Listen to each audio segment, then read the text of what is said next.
As I rode back across the high Transvaal plateau from our jaunt in the woodbush, I was, I remember, in contented mood. The journey had been an indulgence, I would not deny it, but I'd been very weary from too many months of hard labour, and the landscape in these parts was of a sweetness that recalled my Scottish glens and soothed my spirit.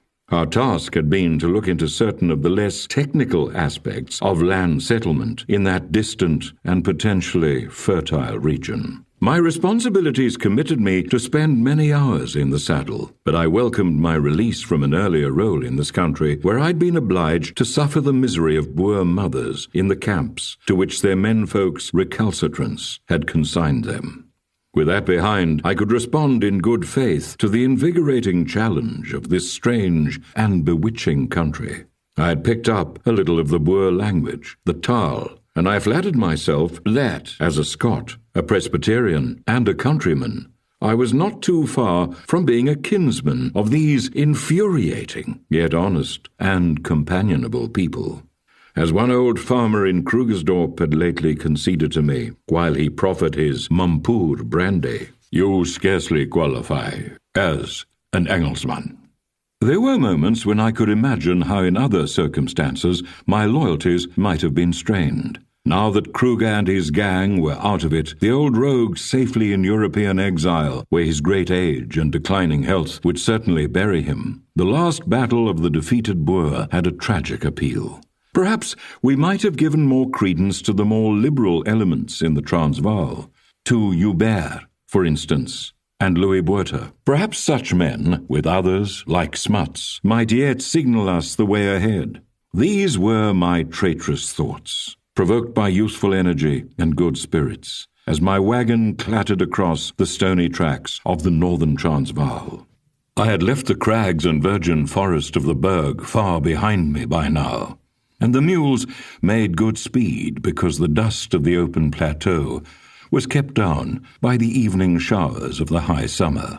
I had left myself no space to dawdle, for Lord Milner himself had specified that I was to return to Sunnyside, our mansion headquarters to the north of Johannesburg, in time for the arrival of the Chamberlains, when, he was kind enough to intimate, I could expect to be introduced to my master. That, he seemed to suggest, might be no bad idea, which I took to mean that I had now been on his staff for nearly 18 months.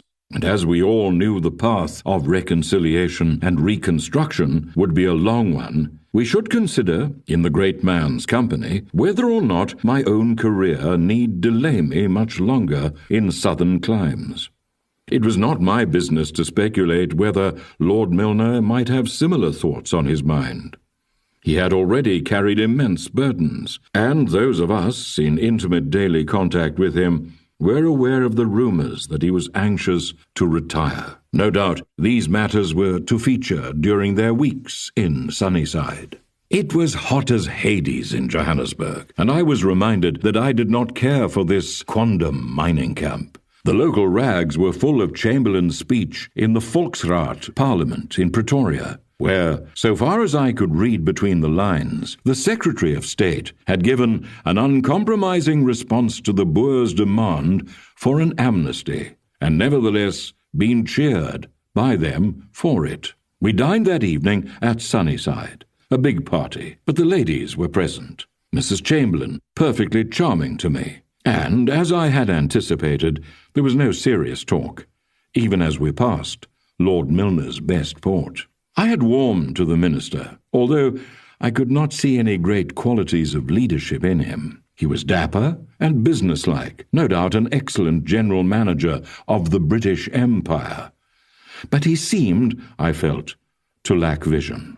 Nor was he impressed by my story of meeting the Boer General de la Rey, which Milner insisted that I tell. The villain had taken to me and had offered to have me on his staff in the next war, which would, he said, be fought by the British and the Dutch against the Jews. Chamberlain did not seem to share the table's amusement at this tale, and we rejoined the ladies shortly afterwards.